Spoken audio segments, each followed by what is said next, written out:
کہ ہر دور حکومت میں جو ہے وہ ٹیلنٹ کی بنیاد پہ دیا جاتا ہے، فیورٹزم کی بنیاد پہ نہیں دیا جاتا، تو وہ الگ بات ڈیبیٹ بنتی تھی، پھر تنقید کرنا بنتی تھی. لیکن فیورٹزم کی بنیاد پہ جب دیا جاتا ہے، کسی کے ٹیلنٹ کی بنیاد پہ نہیں دیا جاتا، تو یہ بحث ہی بالکل فضول قسم کی ہے. خیر، اس کے ساتھ ساتھ دوسری خبر کی طرف رخ کریں گے جو کہ ٹرمپ انتظامیہ کے حوالے سے ہے. اور جیسا کہ ٹرمپ انتظامیہ نے 5 لاکھ سے جو ہے وہ زائد تارکین وطن کو ڈیڈ لائن دے دی ہے 24 اپریل کی، اور انہوں نے اعلان کیا ہے کہ ان کی قانونی جو حیثیت ہے وہ ختم ہو جائے گی اور پھر ان کو ملک بدر تارکین وطن کو کیا جائے گا. اور جو صدر ڈونلڈ ٹرمپ ہے، انہوں نے ملک کی جو ہے وہ ملک بدری کی سب سے بڑی جو مہم ہے وہ چلانے کا فیصلہ کیا ہے.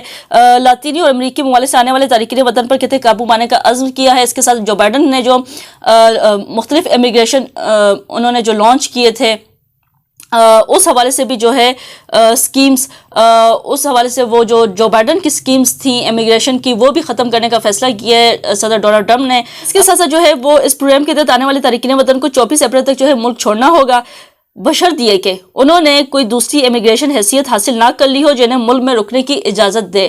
رائٹ، جیسے کہ کوئی امیگریشن ہے، ڈفرینٹ سکیمز ہے، جیسے جو بائیڈن نے بھی ڈفرینٹ سکیمز لانچ کی تھی، یا ڈفرینٹ جو امیگریشن سکیمز ہیں ان کے تحت اگر ان سکیمز کے تحت آپ رہ رہے ہیں ملک میں، تو الگ بات ہے کہ آپ کو ان سکیمز کے تحت چھوٹ مل جائے اور آپ رہ جائیں، لیکن ادروائز آپ کو ملک بدر کرنے کا کہا گیا ہے. اور ویلکم یو ایس نامی پروگرام جو امریکہ میں پناہ کی متلاشی افراد کو کہتے مدد کرتا ہے، اس نے متاثر افراد پر زور دیا کہ فوری طور پر کسی امیگریشن وکیل سے رابطہ کریں. دوسرے ہم کہتے ہیں کہ کیوبن، ہیٹی، نیکاراگوا اور وینزویلا کے شہریوں کے لیے اعلان کرتا CHNV پروگرام جنوری 2023 میں شروع کیا گیا تھا، جس کے تحت ان ممالک سے ہر ماہ زیادہ سے زیادہ 30,000 افراد کو 2 سال کے لیے امریکہ آنے کی جو اجازت دی گئی تھی.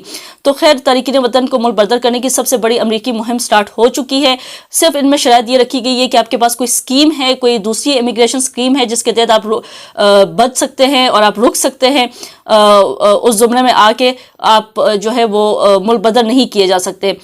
دوسری خبر کی طرف جو رخ کر رہے ہیں، وہ جو خبر آپ لوگ دینے جا رہی ہوں وہ اب سوشل میڈیا کے حوالے سے ہے، خبردار کرنے کے حوالے سے ہے، اویئر کرنے کے حوالے سے ہے. جیسے کہ پیکا ایکٹ کے آنے کے بعد اب آپ کوئی ایسی خبر شیئر کریں گے جو کہ کہا جائے کہ نفرت انگیز یا اشتعال پھیلانے کے حوالے سے، تو آپ کے خلاف جو ہے مقدمہ درج ہو سکتا ہے. اسی طرح کی جو خبر ہے وہ میں اب آپ لوگ سامنے بڑی اہم خبر رکھنے جا رہی ہوں. راولپنڈی میں جو ہے وہ ایک شخص نے، ایک دکاندار نے اپنے جو شاپ کے آگے اس کی گاڑی جو کسی کی کھڑی تھی، کسی کسٹمر کی، تو اس نے آ کے غلط پارک کر دی تھی. کوئی شخص تھا جس نے غلط پارکنگ اس شاپ کے سامنے کی تھی گاڑی کی. اس گاڑی کو جو ہے پہلے تو چالان ہو چکا تھا، ایشو ہو چکا تھا، لیکن پھر اس کے بعد جو ہے اس گاڑی کو اٹھایا جا رہا تھا جو غلط پارک کی گئی تھی. اس کو جب اٹھانے کی جو ویڈیو ہے وہ جس شاپ کے سامنے کھڑی تھی اس شاپ کیپر نے وہ ویڈیو بنائی اور سوشل میڈیا پہ اس ویڈیو کو وائرل کر دیا. اس کے بعد جو ہے اس شخص کے، اس دکاندار نے جس نے یہ ویڈیو بنائی، اس کے خلاف جو ہے وہ مقدمہ درج کیا گیا ہے. مقدمہ ٹریفک وارڈن عمران سکندر کی مدیت میں تھانہ کینٹ میں پیکا ایکٹ 2016 کی دفعہ 21 کی سب سیکشن 1T کے تحت درج کیا گیا ہے. مقدمے کے متن کے مطابق ملزم نے غلط پارکنگ پر کھڑی گاڑی اٹھانے کی ویڈیو سوشل میڈیا پر وائرل کی ہے. گاڑی قانون کے مطابق غلط پارکنگ پر چالان ٹکٹ بھی جاری کیا گیا تھا. گاڑی دکان کے باہر کھڑی تھی. دکان مالک نے ویڈیو بنائی ہے.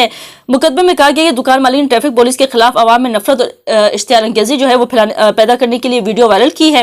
ملزم کا اقدام پیکا ایکٹ 2016 کے تحت قابل تعزیز جرم ہے. تو یہ کہا گیا ہے کہ اب اگر آپ کہیں پہ بھی کوئی ویڈیو بناتے ہیں تو پہلے یہ دیکھ لیں کہ پیکا ایکٹ کے اندر آتی ہے، آپ کے خلاف مقدمہ بن سکتا ہے یا نہیں بن سکتا، آپ نفرت انگیز مواد شیئر کریں یا نہیں کریں، ورنہ آپ کو جو ہے وہ اچھا خاصا جو جرمانہ ہے وہ بھی دینا پڑے گا، اور آپ کے خلاف جو مقدمہ ہے وہ بھی آپ کے خلاف دائر کیا جائے گا اور آپ کو سزا جو ہے وہ بھگتنا پڑے گی.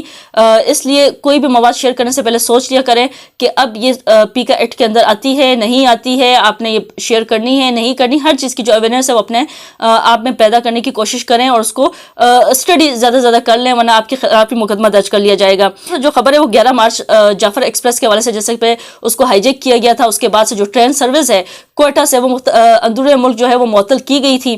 اور اب جو ہے وہ یہ فیصلہ کیا گیا ہے کہ جو D S railways Quetta Imran حیات نے یہ کہا ہے کہ ان کی زیر صدارت اجلاس ہوا ہے جس میں ساری صورتحال کا جائزہ لیتے ہوئے ٹرین سروس کی بحالی کا فیصلہ کیا گیا ہے۔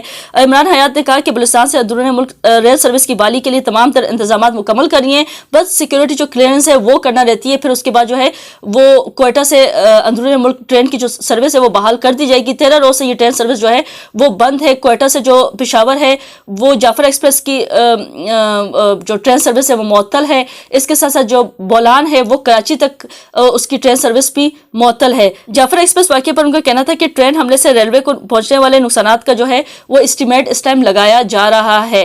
تو خیر جو ٹرین سروس ہے وہ کوئٹہ سے جلد بحال کر دی جائے گی اندرون ملک، جسٹ سیکورٹی جو کلیئرنس ہے وہ رہتی ہے، جیسے کلیئرنس کمپلیٹ ہو جائے گی اس کے بعد جو ہے ٹرین سروس بحال ہو جائے گی۔ عام طور میں جو مشکل ہو رہی ہے عوام کو، لیکن اس ٹائم سیکورٹی کے جو ہے وہ خدشہ زیادہ ہے، بلوچستان جو ہے وہ ٹارگٹ پہ ہے، تو کوشش کی جا رہی ہے کہ جتنی سخت سیکورٹی کی جائے اور اچھے طریقے سے جو ہے وہ اس ٹرین سروس کو دوبارہ سے بحال کیا جائے۔ خیر آج کی ویلوگ سے اتنا ہی، آپ سے ملاقات ہوگی نئی ویلوگ میں نئے ٹاپک کے ساتھ۔ انٹل دین اللہ حافظ۔